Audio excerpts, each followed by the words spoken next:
जहां पूरी दुनिया जाने की कोशिश कर रही है वो है चांद।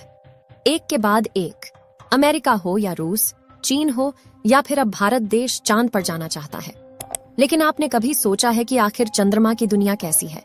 चांद पर मिट्टी है या पत्थर, समुद्र है या नदियां, पहाड़ हैं या रेत के मैदान, पानी है या कुछ और? चांद की धरती पर एलियन है या इंसान? तो चलिए दोस्तों, अगले कुछ देर में ले चलते हैं आपको चांद की सैर पर। तो चलिए शुरू करते हैं अपने चांद के सफर को। धरती से चांद की दूरी लगभग 3,84,400 किलोमीटर है। पृथ्वी से चांद तक पहुंचने में सबसे कम समय 4 दिन अमेरिका को लगा है। वहीं अगर हम चंद्रयान के रास्ते से चांद पर जाते हैं तो लगभग 40 दिन का समय लगेगा।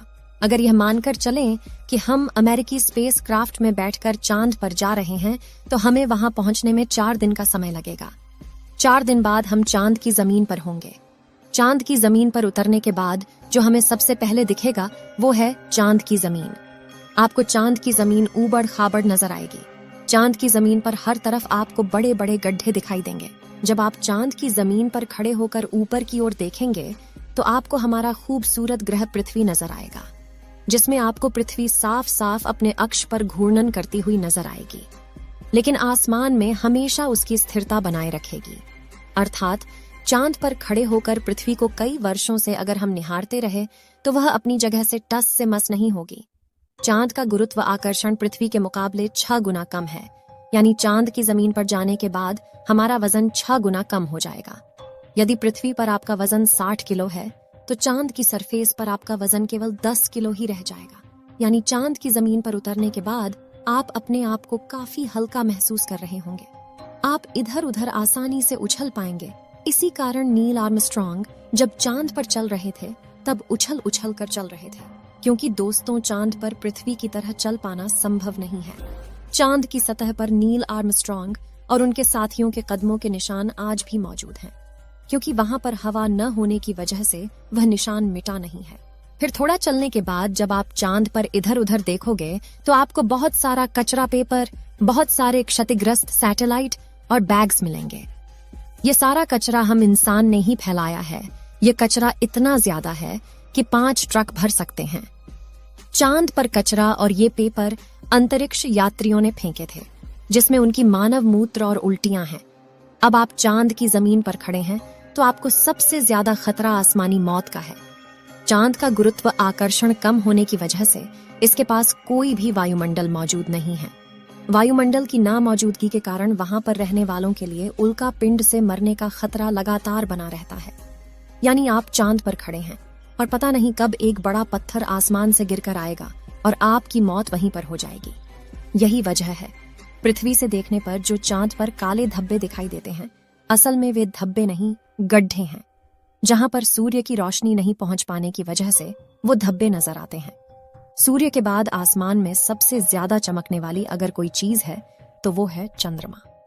जब हम पृथ्वी से आसमान की तरफ देखते हैं तो हमें नीला दिखाई देता है, लेकिन जब चांद से आसमान की तरफ देखेंगे तो हमें नीला नहीं बल्कि काला दिखाई देगा। यानी आप जब भी ऊपर आसमान की तरफ देखेंगे तो आपको लगेगा कि आप काले आसमान की दुनिया में आ गए हैं। अब चांद पर खड़े होकर आप बहुत बोरिंग फील कर रहे हैं और हम मजाक नहीं कर रहे। अमेरिकी अंतरिक्ष एजेंसी नासा ने वर्ल्ड रिकॉर्ड में अपना नाम दर्ज करवाते हुए चांद पर वाईफाई की सुविधा उपलब्ध करा दी है, जो कि 3 MBPS तक इंटरनेट स्पीड देता है। यानी आप आराम से चांद पर इंटरनेट चलाकर अपना एंटरटेनमेंट कर सकते हैं।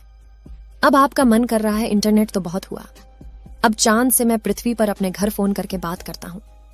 आपने फोन मिलाया, फोन लग भी गया, लेकिन ये क्या, आप बोल रहे हैं लेकिन आपकी आवाज मुंह से बाहर नहीं आ रही है।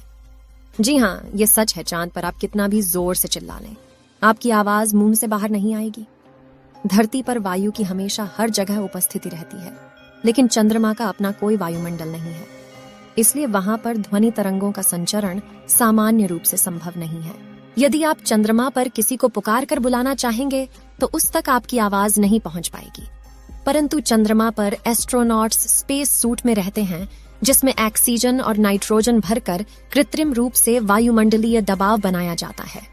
इसलिए वे सूट में बात कर सकते हैं और उसमें लगे माइक्रोफोन की मदद से किसी अन्य व्यक्ति तक भी अपनी बात पहुंचा सकते हैं। इस तरह से चंद्रमा पर टेलीफोन के काम करने में तो कोई समस्या नहीं है, लेकिन आपको ध्वनि को अपने मुंह से माइक्रोफोन तक पहुंचाने के लिए किसी माध्यम जैसे वायु की आवश्यकता पड़ेगी, जो कि इस स्पेस सूट में ही संभव है। भविष्य में अगर चांद पर इंसानी बस्ती बनती है तो यह संभव है कि टेलीफोन से चांद पर बात की जा सकती है, लेकिन चंद्रमा से पृथ्वी तक सिग्नल पहुंचने में लगभग 1.27 सेकंड का समय लगता है। इसलिए पृथ्वी से संपर्क के दौरान आपको रुक रुक कर बात करनी पड़ेगी। अब चांद पर हमको रहना है, तो अब बात करते हैं चांद पर दिन और रात के बारे में। चांद को पृथ्वी का एक चक्कर लगाने में 27.3 दिन लग जाते हैं और अपने अक्ष पर भी एक चक्कर लगाने में इतना ही टाइम लगता है। यही वजह है कि चांद पर हमें एक बार में एक भाग ही दिखता है, दूसरा भाग छिपा रहता है। वहीं चांद पर एक दिन करीब 14 दिन का होता है। रात भी इतनी ही लंबी होती है, यानी चांद की सतह पर मौजूद वस्तुओं पर रात और दिन का बहुत ज्यादा असर होता है। रात में चांद का तापमान लगभग -153 डिग्री तक गिर जाता है, जबकि दिन में तापमान 180 डिग्री सेल्सियस तक बढ़ जाता है। फिर चांद के अलग अलग हिस्सों की स्थितियां भी अलग अलग होती हैं। माना जाता है कि चांद का साउथ पोल ज्यादा ठंडा होता है। रात तो वहां पर इतनी ठंडी होती है कि पृथ्वी का कोई भी मनुष्य शायद ही उन हालात में रह पाए। बस्तियां बसाने की कल्पना तो दूर की बात है। अगर वैज्ञानिकों की माने तो चांद के साउथ पोल पर दिन में भी तापमान ज्यादा गर्म नहीं होता है, लेकिन रात बहुत ही ठंडी होती है। समय गुजरने के साथ ही यह गिरता है और बर्फ जमने लगती है, जो कि इस क्षेत्र में रहने की स्थितियों को और भी भयानक बना देती हैं। इन्हीं भयानक स्थितियों के चलते चांद पर अब तक जितने भी मिशन गए हैं